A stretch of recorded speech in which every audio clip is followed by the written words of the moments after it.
Hi friends, good afternoon.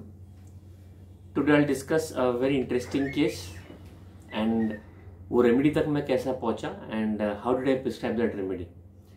You know now in Nagpur there is lot of cases of chikungunya. यहाँ बहुत सारे cases chikungunya के हैं और ऐसे डर है लोगों में कि चिकनगुनिया हो जाता है तो फिर हाथ पैर काम नहीं करते, हम बेड पे पलट भी नहीं सकते, चल भी नहीं सकते, पेशेंट मेरे क्लिनिक पे ऊपर भी नहीं चढ़ के आ सकते, they can not come up, they have to stay down, so I have to go and visit them and this can stay for months and it can sometimes convert into arthritis. अभी जब बहुत ज़्यादा fever रहता है 102, 103, 104, बहुत pen रहता है तो they get admitted and gate treated and then the painkiller starts and then the doctor says that you can try homeopathy and the patient comes to us. एक केस बहुत ही इंटरेस्टिंग था, मेरे पास आया था जिसको चिकनगुनिया हो चुका था and he came after 1 week. Again he had slight fever but severe pain in the body. एक हड्डी दुख रही थी, he could not even hold a pen. He was working in an IT company. He was from Bombay but he was working here. So he said that whenever I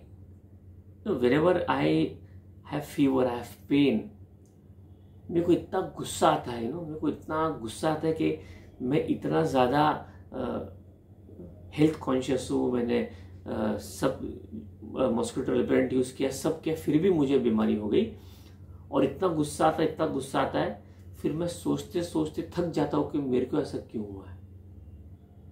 और सवेरे तो pain killer ले लेता हूँ लेकिन शाम तक मेरे को इतना घबराहट होती है, एंग्जाइटी लगती है, मैं क्या करूँ और क्या करूँ ठीक होने के लिए, कौन सी नेचुरल थेरेपी लूँ, कौन सी दवाई लूँ, आयुर्वेदिक लूँ, कौन सी दवाई लूँ ठीक होने के लिए.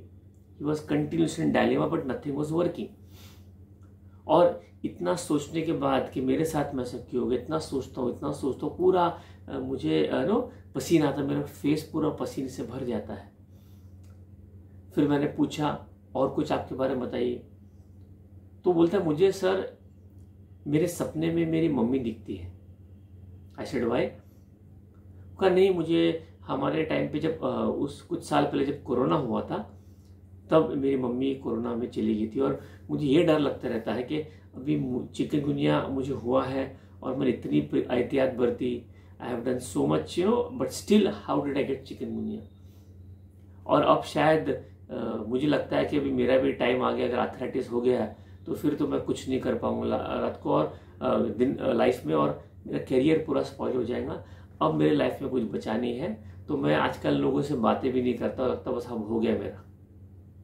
और मैं चाहता हूँ कि सपने में आता है कि मेरे को लगता है मैं मेरे घर में बैठा हूँ आराम से, कुछ नहीं कर रहा हूँ, बस रुका हूँ, थक गया हूँ लाइफ से मैं थक गया हूँ. और जब बाहर मैं कभी कभी खुली हवा में मुझे अच्छा लगता था बट आजकल जब बाहर जाके बैठता हूँ तो मुझे लगता है कि अब थक गया हूँ, अब मैं कुछ नहीं कर सकता, यहाँ दर्द वहाँ दर्द, हाथ उठा नहीं सकता, कुछ कर नहीं सकता लाइफ में. तो ऐसा मुझे होता है. तो आप कुछ दवाई दीजिए ताकि मेरा दर्द तो ठीक हो बट मुझे जो स्ट्रेस है, मुझे जो एंग्जाइटी लगती है कि अभी मेरा टाइम हो गया है, अब ये ठीक होगा नहीं होगा. और सपने में डॉक्टर साहब जब देखता हूँ ना और उठता हूँ तो क्या गुस्सा आता है कि मेरे साथ में ऐसा क्यों हुआ. तो बाकी सब अच्छा ही सोच के बस गुस्सा और एंग्जाइटी बच गई मेरी लाइफ में. तो मैंने भी इसको कुछ दवाई दिया था 1 बार 2 बार बट उससे कोई रिजल्ट नहीं आया तो और पेशेंट डिप्रेस्ड हो गया. डॉक्टर साहब मैंने आपका काफ़ी नाम सुना है, आपने इसको ठीक किया, मेरे घर के बाजू के लोगों को ठीक किया, आपने एक ही डोज में ठीक कर दिया, आपने 10 दिन में ठीक कर दिया, बट मैं क्यों ठीक नहीं हो रहा हूँ. तो जब हम उसको केस को रेपेट्राइज करते हैं और मुझे भी काफ़ी ताज्जुब हुआ, अगर आप हर एक चीज़ को एनालाइज करते हैं तो इसके अंदर बहुत अच्छे रूब्रिक्स आते हैं. और जब भी हमको पता पड़ता है ना कि ये दवाई हम जब देते तो सबसे बेसिक सिम्टम उसका क्या था, वीकनेस. इतना वीक था कि कुछ कर ही नहीं सकता था वो. सो ये मैंने फर्स्ट लिया. और वीकनेस क्यों है पेशेंट को, उसका गुस्सा. हालांकि पेशेंट पेन किलर्स और दवाई खाने के बाद ठीक था बट गुस्सा नहीं गया था उसको. So anger followed by weakness, ये फर्स्ट रूब्रिक हमने लिया एंटर करने के लिए केस में. Second, anger specially in the evening it aggravates after 8 PM। मतलब जहाँ लाइकोपोडियम खत्म होता है ये रेमेडी शुरू होती है after 8 PM, meaning comes home from work, और फिर उसको एंग्जाइटी लगती है अब मेरा क्या होगा। जब तक काम करते तक ठीक रहता है। Second rubric was anxiety aggravation in the evening after 8 PM। The third rubric जैसे पेशेंट ने बताया, anxiety with perspiration on the face and dreams of dead mother. बोलता था ना मुझे मम्मी की याद आती जो कोरोना में गुजर गई। Second dream, dreams of home, बस घर पे बैठा हूं मैं और आराम कर रहा हूँ, अभी हो गया मेरा लाइफ। तो ये हो गया मेरा लाइफ, अभी मरना होने वाला हो, मैं बात आजकल नहीं करता हूँ।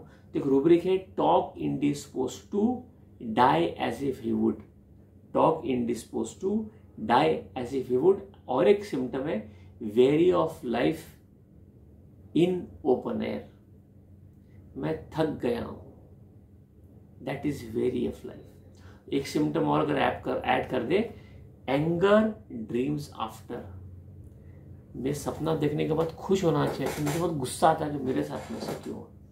अगर इस सब सिम्टम को आप रेपेट्राइज करते हैं, आपको entered the case from anger followed by weakness. तो एक इंटरेस्टिंग रेमेडी आती है, वो है muriatic acid. So I gave the patient muriatic acid 200.